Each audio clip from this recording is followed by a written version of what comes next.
Buenos días, queridos hermanos. Es un gusto muy grande el poder saludarles en esta mañana y también es un privilegio grande el tener la oportunidad de compartir con ustedes el mensaje de la palabra de Dios. En esta mañana yo quiero compartir con ustedes acerca del pueblo de Dios en tiempos de pandemia. Y para eso, por favor, abran sus Biblias en Segunda de Crónicas, capítulo 20, y vamos a leer del versículo 1 al versículo 9. Segunda de Crónicas, capítulo 20, del versículo 1 al versículo 9, y dice la palabra del Señor lo siguiente. Yo voy a leer y ustedes siguen en su casa, por favor. Dice así: Pasadas estas cosas, aconteció que los hijos de Moab y de Amón, y con ellos otros de los amonitas, vinieron contra Josafat a la guerra. Y acudieron algunos y dieron aviso a Josafat, diciendo: Contra ti viene una gran multitud del otro lado del mar y de Siria, y he aquí están en Hazezón Tamar, que es en Gadi. Entonces él tuvo temor, y Josafat humilló su rostro para consultar a Jehová, e hizo pregonar ayuno a todo Judá. Y se reunieron los de Judá para pedir socorro a Jehová, y también de todas las ciudades de Judá vinieron a pedir ayuda a Jehová. Entonces Josafat se puso en pie en la asamblea de Judá y de Jerusalén, en la casa de Jehová, delante del atrio nuevo. Y dijo: Jehová, Dios de nuestros padres, ¿no eres tú en los cielos y tienes dominio sobre todos los reinos de las naciones? ¿No está en tu mano tal fuerza y poder que no hay quien te resista? Dios nuestro, ¿no echaste tú los moradores de esta tierra delante de tu pueblo Israel y la diste a la descendencia de Abraham, tu amigo, para siempre? Y ellos han habitado en ella y han edificado en ella santuario a tu nombre, diciendo: Si mal viniere sobre nosotros, o espada de castigo, o pestilencia, o hambre, nos presentaremos delante de esta casa y delante de ti, porque tu nombre está en esta causa, y a causa de vuestras tribulaciones clamaremos a ti, y tú nos oirás y salvarás. Vamos a orar. Padre bendito de la gloria, le damos las gracias, mi bendito Señor, por este día, por esta oportunidad de compartir su palabra, Señor. En esta mañana le rogamos su bendición, que usted sea, Señor, guiando el mensaje de su palabra, para que todo podamos, Señor, hacerlo conforme a su voluntad. Me pongo y nos ponemos en sus manos, Señor, en este tiempo, y le pedimos, Señor, su guía, su compañía, y que todo lo que compartamos en este tiempo sea para gloria y honra suya. En el nombre de su bendito Hijo, nuestro Señor Jesucristo, se lo pedimos. Amén. Queridos hermanos, tal vez este sea uno de los mensajes más difíciles de predicar en un tiempo como este, donde hay muchas emociones encontradas. Es fácil irnos a un extremo o al otro extremo. Dadas las circunstancias del momento, podríamos predicar probablemente exclusivamente de consolación, y eso sería apropiado. Pero de hacerlo así, dejaríamos fuera algunas verdades de cómo Dios en tiempos pasados ha usado situaciones como esta para obrar su plan de salvación a mayor escala. Por otro lado, podemos enfocarnos también en cómo Dios usó calamidades en ocasiones con su propio pueblo, en momentos que este pueblo estaba en rebeldía, y para santificarlos y volverlos a su camino. Pero si nos enfocamos solamente en este aspecto, corremos el riesgo de traer un mensaje de condenación, en momentos donde ya hay suficiente dolor. Entonces la línea a caminar es muy fina. No hay duda que en momentos como estos que estamos viviendo, momentos difíciles, momentos llenos de dolor, de sufrimiento, hace falta un mensaje de consolación y esperanza. Sin embargo, conociendo el estado actual de la iglesia en muchos lugares y regiones de Occidente, creo que traer a la iglesia un mensaje de esperanza, sin traer al mismo tiempo un mensaje de arrepentimiento, constituiría más bien una hipocresía. Sabemos que la iglesia y la iglesia protestante ha abrazado múltiples corrientes antibíblicas y hasta herejes en los últimos años. Y Dios no ha pasado por alto el daño que ha producido estas enseñanzas, como tampoco se ha olvidado nuestro Dios de aquellos que tratamos de predicar su palabra conforme a su voluntad y a su verdad, y a todos sus seguidores también. En los tiempos del Antiguo Testamento tenemos nosotros relatos de algunas pestilencias, como se les llamaba, que terminaron con la vida de miles de personas. Y en medio de muchas de ellas se encontraba el pueblo hebreo, el pueblo de Dios. Este pueblo nunca quedó exento de ninguna de las calamidades que el mundo ha sufrido. Y tampoco hoy, de esta pandemia del coronavirus, no ha quedado el pueblo judío al margen. El índice de contagiados es alto. Entonces el pueblo de Dios también ha sufrido las calamidades de este mundo. De hecho, mis queridos hermanos, en ocasiones Dios trajo calamidades exclusivamente sobre su pueblo como una forma de volverlos a su camino o al camino correcto. Por ejemplo, en los tiempos de Amós, el pueblo de Dios estaba viviendo totalmente de un camino equivocado.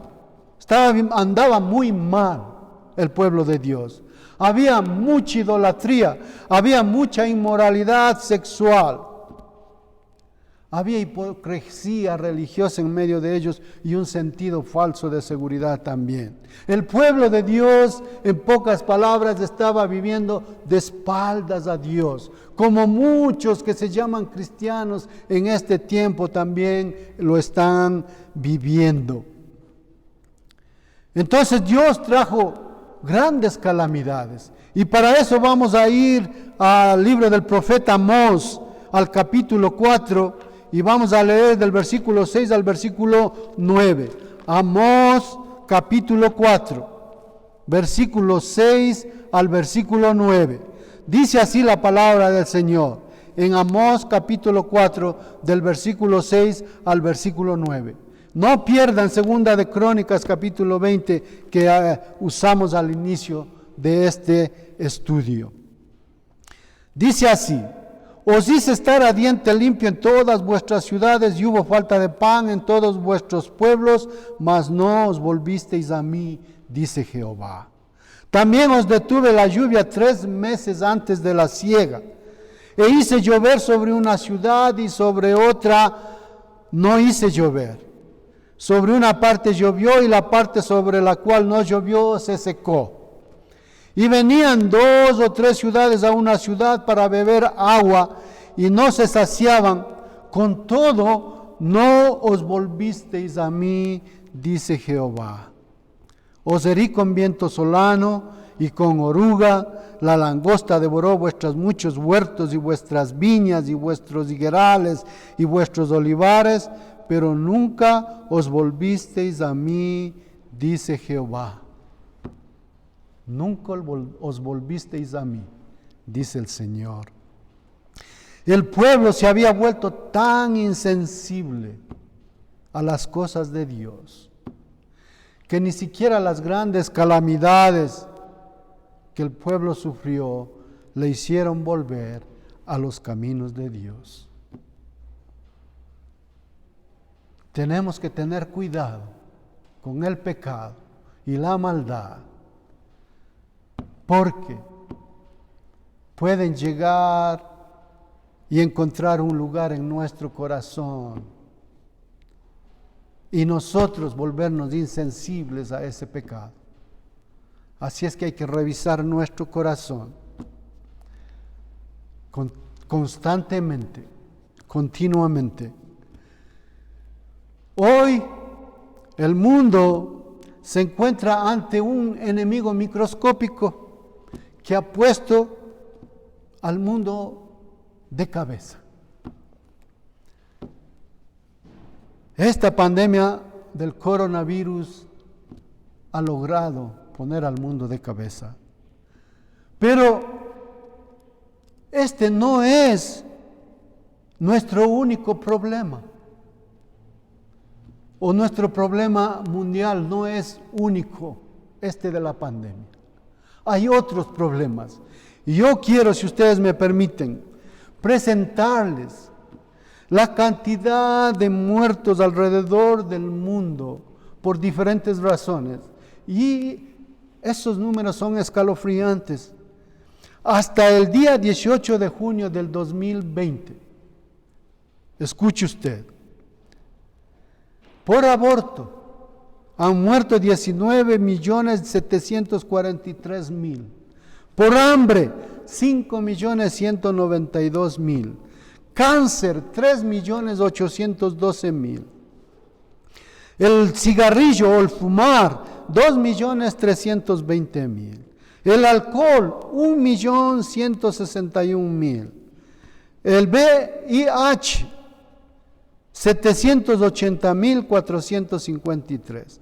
La malaria, 455.388.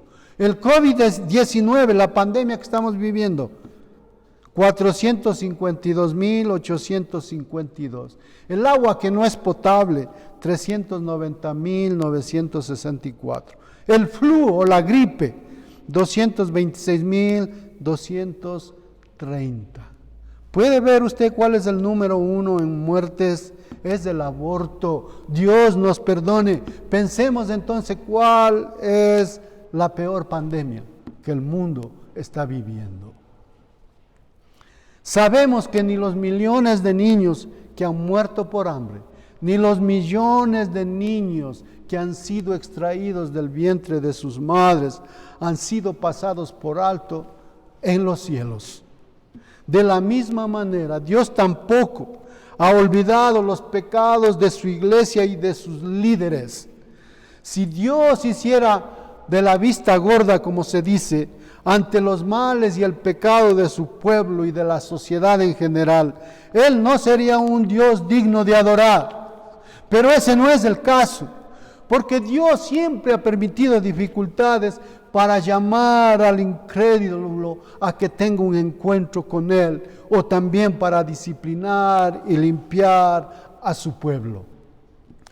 Si nos dedicamos a predicar solamente consolación en un tiempo como este, posiblemente estemos dejando a un lado una de las oportunidades más importantes para llamar al pueblo de Dios a la reflexión y al arrepentimiento.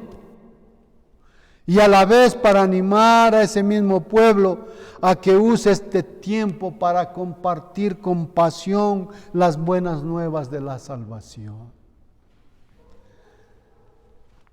Hay miles y millones de gente que están partiendo de este mundo, que están muriendo sin haber abierto su corazón a Cristo Jesús. Y esa es una de las peores pandemias también. Entonces, quiero volver al texto original de Segunda de Crónicas 20, capítulo 20, y el versículo 3 y 4, ante la amenaza que está enfrentando el mundo.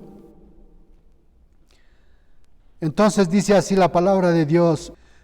Dice así, segunda de Crónicas 23 y 4. Entonces él tuvo temor, y Josafat humilló su rostro para consultar a Jehová. E hizo pregonar ayuno a todo Judá, y se reunieron los de Judá para pedir socorro a Jehová, y también de todas las ciudades de Judá vinieron a pedir ayuda a Jehová. En ese momento el pueblo judío se veía amenazado por un gran ejército que venía contra ellos. Los moabitas, los amonitas y los maonitas o meunitas venían a pelear contra el rey Josafat. Y ante el anuncio de esta situación, de este peligro tan grave que el pueblo de Dios estaba viviendo, Josafat tuvo miedo, así como muchos de nosotros tenemos miedo en estos momentos frente a esta pandemia. Pero miren lo que hizo Josafat. Dice la palabra de Dios que Josafat se dispuso a buscar al Señor y proclamó ayuno en toda Judá. Una de las cosas buenas que produce el temor es que nos empuja a buscar de aquel quien tiene control absoluto sobre toda molécula, sobre todo átomo de este universo, sobre cada microbio que puede invadir mi cuerpo. Josafat se propuso buscar al Señor y a ayunar cuando probablemente en otras circunstancias él no lo hubiese hecho. Todo el pueblo de Judá fue convocado. Y dice ahí el versículo 5 y 6 de segunda de Crónicas, capítulo 20. Entonces Josafat se puso en pie en la asamblea de Judá y de Jerusalén, en la casa de Jehová, delante del atrio nuevo, y dijo: Jehová, Dios de nuestros padres, ¿no eres tú Dios en los cielos y tienes dominio sobre todos los reinos de las naciones? ¿No está en tu mano tal fuerza y poder que no hay quien te resista? Josafat reconoce la grandeza, la soberanía del poder de Dios y sabía que nadie puede oponerse a sus planes y a sus propósitos. Y por eso él declaró que cualquier calamidad que llegara a ellos, del tipo que sea, ya sea a través de espada o de la guerra, juicio o pestilencia, en cualquier caso y en cualquier situación, se presentarían delante del templo y delante de Dios, porque el nombre del Señor está sobre todo. Bendito sea el nombre del Señor. Finalmente, estas son las palabras de Josafat ante el peligro inminente, y yo creo que estas deben ser también nuestras palabras. Y dice ahí en el versículo 12 de segunda de Crónicas, capítulo 20, versículo 12. Dice: oh Dios nuestro, ¿no los juzgarás tú? Porque en nosotros no hay fuerza contra tan grande multitud que viene contra nosotros. No sabemos qué hacer y a ti volvemos nuestros ojos, dijo Josafat. Otras versiones dicen en la parte última de este versículo 12: no sabemos qué hacer, pero nuestros ojos están puestos sobre ti. El pueblo judío, el pueblo de Dios, se sentía intimidado ante este gran ejército visible que venía contra ellos, de la misma manera que muchos se sienten intimidados hoy. La palabra de Dios no dice que Josafat pasó revista a su ejército. No dice eso. Cosa que probablemente pudo haber hecho. Josafat tenía un ejército de 1.160.000 hombres bien preparados y dispuestos para la guerra. Usted puede leer ahí en segunda de Crónicas, capítulo 17, del versículo 14 al 18. Pero esto lo puede hacer después en su casa. Y puede ver el número de los miembros del ejército de Josafat. Era un ejército que tenía mucha consideración y respeto porque había ganado muchas batallas. Todos los pueblos de alrededor le temían al rey Josafat. Pero el rey Josafat no confió en su ejército, ni en su fuerza, ni en su inteligencia, ni en sus estrategias para la guerra. No. Él profesó su entera dependencia en Dios. Y lo dice, no sabemos qué hacer, pero nuestros ojos están puestos sobre ti. Esta expresión es una manera de decir que ellos confiaban plenamente en Él, en Dios, en su poder, en su fidelidad, en su amor. Y Dios escuchó la oración de Josafat y del todo el pueblo y los libró de aquella invasión, dándoles una victoria maravillosa. Yo sé que nosotros enfrentamos no solo este COVID, muchos temores, muchas luchas. Cuando enfrentamos situaciones difíciles, nuestra tendencia es regresar a ver a los lados, a ver quién nos puede auxiliar. Y no levantamos nuestros ojos a Dios, a quien realmente puede venir en nuestra ayuda y ayudarnos de verdad. Porque Él es nuestro socorro. Él es nuestro amparo. Pero siempre tenemos la tendencia a mirar a otro lado y no humillarnos y levantar nuestros ojos a Él y decirle, no podemos hacer nada. Pero nuestros ojos están puestos en ti. Y que confiamos en su poder. Yo viví un tiempo difícil en mi vida hace unos años atrás, donde que mi corazón y mi persona estaban llenos de temor. Y viví con eso por varios años. Y era una vida sin vida. Pero había algo en mi corazón que me daba fuerza para seguir adelante, y era el saber que mi Dios y el nombre de mi Señor es por sobre todo, y su poder es sin límite. Y sabía que cuando Él decida ayudarme, Él iba a ayudarme. Y cada mañana era mi oración que Él me dé la fuerza para poder vivir ese día. Y Él me daba la fuerza para pasar ese día y vivir ese día. Y así cada mañana, hasta que fue la voluntad de Dios quitar ese temor y ese miedo de mi vida, y me dio esa victoria extraordinaria. En mi corazón siempre había la esperanza, la certeza de que el Señor, de que mi Dios algún rato iba a quitarme ese dolor de mi vida. Y lo hizo, porque es un Dios fiel, es un Dios que tiene todo el poder. No hay absolutamente nada que Dios no pueda hacer. Nada es imposible para Dios. Y quizá algunos estén preguntándose, pero ¿cómo levantamos nuestros ojos a Dios? ¿O cómo volvemos nuestros ojos a Dios? Vamos a ir a Segunda de Crónicas, capítulo 7, un poquito más atrás de lo que leímos. Segunda de Crónicas, capítulo 7. Y vamos a leer del versículo 12 al 14. Dice así, del versículo 12 al 14, 7 del 12 al 14. Y apareció Jehová a Salomón de noche y le dijo, yo he oído tu oración y he elegido para mí este lugar por casa de sacrificio.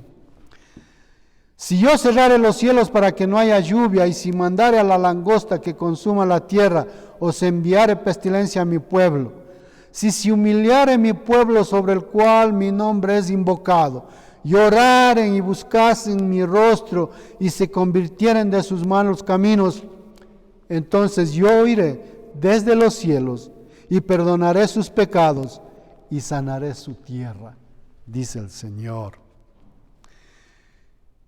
Esta porción de la palabra de Dios contiene una promesa para la nación de Israel en un momento determinado, cuando Dios quería mostrar su fidelidad al pacto que Él había hecho con Abraham, Isaac y Jacob.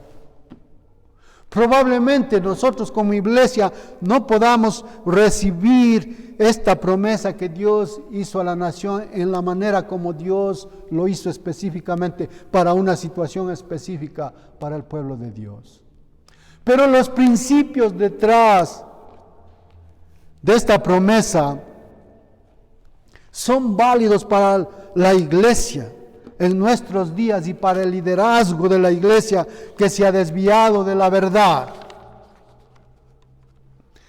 Y en primer lugar notemos que Dios habla a un pueblo en particular para llevar a cabo acciones particulares. Dios habla de mi pueblo, dice el Señor, sobre el cual se invoca mi nombre, dice Dios. Si nosotros fuéramos a aplicar solo esta frase en el momento actual, ese pueblo corresponde a la iglesia y principalmente a todos aquellos que han sido redimidos por la sangre del Cordero de Dios, nuestro Señor Jesucristo. La segunda razón por la que Dios se refiere al pueblo sobre el cual se invoca su nombre es porque cuando Dios se identifica con un grupo de personas, Él tiene la integridad de su nombre invertida en dicho grupo. Y podemos leer en el Salmo 23 y podemos ver y verificar lo que estoy diciendo. Es por eso que una de las razones que nosotros como hijos de Dios tenemos para caminar en integridad de corazón es precisamente porque nuestro pecado compromete la integridad del nombre de Dios. Por eso tenemos que conducirnos con cuidado, porque nosotros podemos traer a través de nuestra vida honra a Dios y a su nombre, o deshonra dependiendo de cómo nosotros actuemos. Así es que tenga cuidado en su caminar diario como hijo de Dios. La iglesia de Dios ha dejado caer la santidad del nombre de Dios.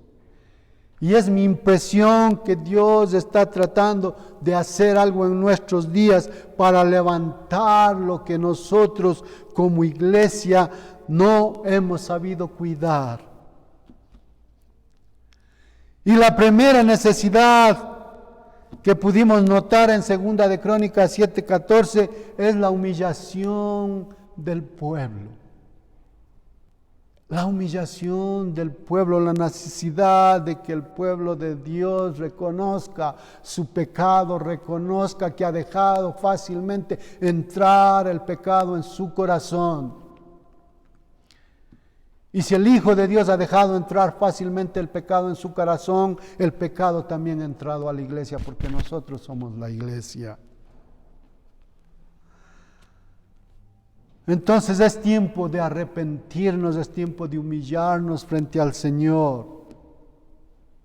Pero ¿por dónde comenzamos? Deberíamos comenzar arrepintiéndonos de nuestro pecado de orgullo. Nos arrepentimos de pretender ser algo que no soy o que no somos, de proclamar una cosa que no vivo o no vivimos, de afirmar con mis labios lo que mi corazón realmente no siente. Y a veces hasta de vivir con una máscara frente al mundo, ocultando mi verdadero yo.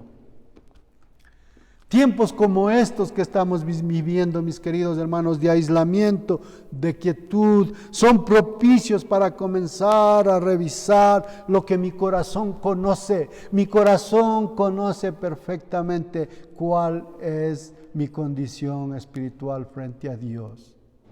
Porque cuando nos enfrentamos a Dios, sin duda vamos a mirar la pecaminosidad de nuestro corazón. Y nosotros somos hábiles para cubrir el pecado, para manejarlo, manipularlo, para pretender quitar el mal que existe en el pecado. El pecado es lo malo, el pecado fue producido y ocasionado por Satanás. Y va contra Dios y es malo bajo cualquier punto de vista, porque el pecado mata. El pecado costó la vida de mi Señor Jesucristo.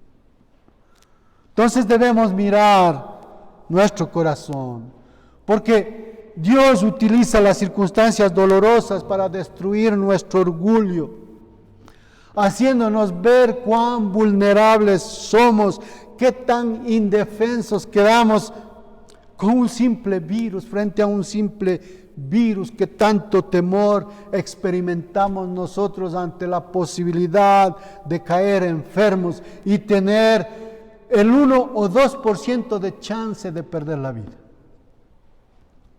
Pero Dios nos ha llamado a humillarnos y luego nos llama a orar. Y las pandemias y las situaciones difíciles en nuestra vida son excelentes tiempos para orar y para pedir ayuda a Dios de todo nuestro corazón. Debemos orar por nuestra condición interior, por mí primero. Debo orar por mi situación, por mi relación con Dios, por mi condición de mi vida espiritual. También debo orar por la condición de los líderes del pueblo de Dios. Debemos orar por las ovejas desviadas, por las ovejas perdidas, por las ovejas poco santificadas. Debemos orar por las autoridades de turno, aunque sea difícil. ¿Sabe por qué? Porque Dios puso las autoridades, pero para que gobiernen bien, conforme a su voluntad, conforme a sus principios. Si ese fuera el caso, no habría tanto problema que existe hoy. No habría gente hambrienta. No habría gente que se muere de hambre. No. Si los gobiernos gobernaran conforme a la voluntad de Dios, habría bonanza para la tierra. Pero no. No, los gobiernos no toman en cuenta a Dios. La mayoría de gobiernos no toman en cuenta a Dios. Viven dándole espalda a Dios. Tienen otros intereses egoístas. Podemos ver nosotros cómo el gobierno actual destruyó el país con tanta corrupción, con tanta maldad, con tanto odio y desprecio por el pueblo que lo eligió. Cuando ellos se han aprovechado de la situación de muerte que ha vivido una gran cantidad de gente y familias, sin tener acceso a la medicina para combatir su enfermedad, mientras otros se enriquecen a través de eso. Usted puede imaginar. Pero eso es lo que nosotros tenemos que hacer, eso es mostrar la otra mejilla, orar por quienes no merecen que oremos, orar por quienes no nos quieren, por quienes nos desprecian.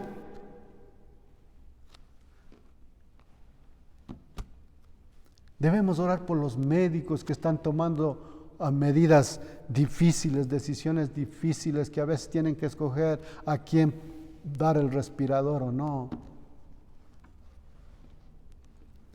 Tiempos de pandemia son tiempos para ejercitar la fe en el Dios de los microbios. Él tiene control sobre todo. Dios creó dichos microorganismos, pero no con el propósito de dañar al hombre, sino de ayudar al ecosistema. La caída del hombre en pecado volvió al hombre contra el hombre, al león contra el cabrito y a los microorganismos contra los macroorganismos como el nuestro, como nosotros.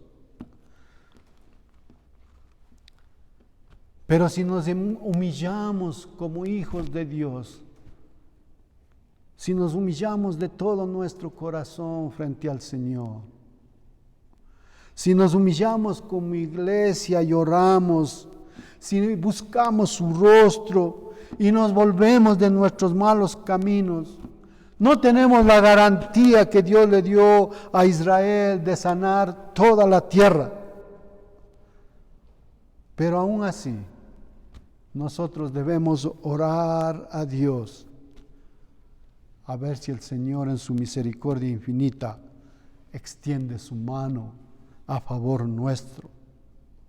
Porque Dios es Dios misericordioso.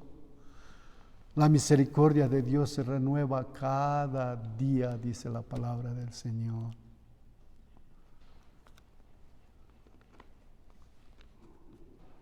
Dios se opone al corazón orgulloso. Debemos quebrantar nuestro corazón.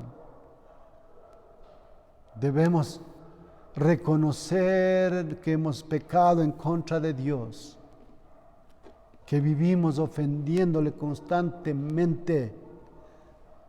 Es tiempo de parar. Es tiempo de pedir ayuda al Señor y cambiar nuestra vida, nuestra conducta, nuestra manera de vivir. Hay que orar. La misma Biblia, la misma palabra de Dios afirma que no tenemos porque no pedimos, que es otra manera de decir que no tenemos porque no oramos. Y Dios ha revelado, porque Dios nos ama. Dios quiere que nadie se pierda en este mundo y por eso hizo el sacrificio más grande de entregar a su Hijo, a dar su vida en la cruz para pagar nuestros pecados, los pecados de este mundo desleal que vive dándole la espalda a Dios. Pero Dios nos ama y quiere que nos volvamos de nuestros malos caminos al mundo y a nosotros como sus hijos, como su iglesia. Dios nos ha revelado que si nos volvemos de todo nuestro corazón, Él va a acercarse, nos va a aceptar, va a perdonar y nos va a sanar. Dios bendito, le doy las gracias, Señor, porque usted es un Dios maravilloso. Gracias, Señor, porque usted tiene un corazón que ama a todo el mundo, Señor.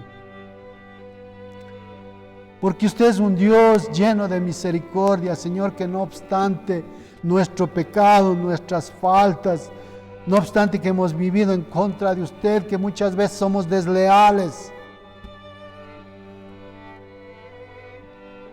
que somos infieles, su amor no ha cambiado, nos sigue amando con todo su corazón. Y queremos pedirle perdón, Señor, por habernos apartado de su camino. Queremos pedirle perdón por nuestros pecados, Señor, porque hemos pecado contra usted. Cuando pecamos, pecamos contra usted, mi Dios. Perdónenos tanta maldad de este mundo y también nuestra. Gracias, Señor, porque usted es un Dios lleno de compasión. Gracias, Señor, porque su amor está siempre dispuesto ahí para nosotros. Ayúdenos, Señor, a que de hoy en adelante vivamos para honrarle a usted, Señor. Vivamos para hacer su voluntad con gozo en el corazón, disfrutando, Señor, ser sus hijos, disfrutando, Señor, hablar y vivir de su verdad, de su palabra, vivir en comunión íntima con usted, alejados de la maldad, del pecado, Señor. Ayúdenos a parecernos más a su bendito Hijo, nuestro Salvador, Cristo Jesús. Queremos vivir para honrarle su nombre, que su nombre sea honrado, Señor, que su nombre sea glorificado a través de nuestras vidas. Solo usted puede ayudarnos, Señor. Y le pedimos que usted en su misericordia infinita, nos auxilie, nos guíe y nos permita vivir una vida que honre su santo nombre por siempre. En el nombre de su bendito Hijo, nuestro Señor Jesucristo, se lo pedimos. Amén.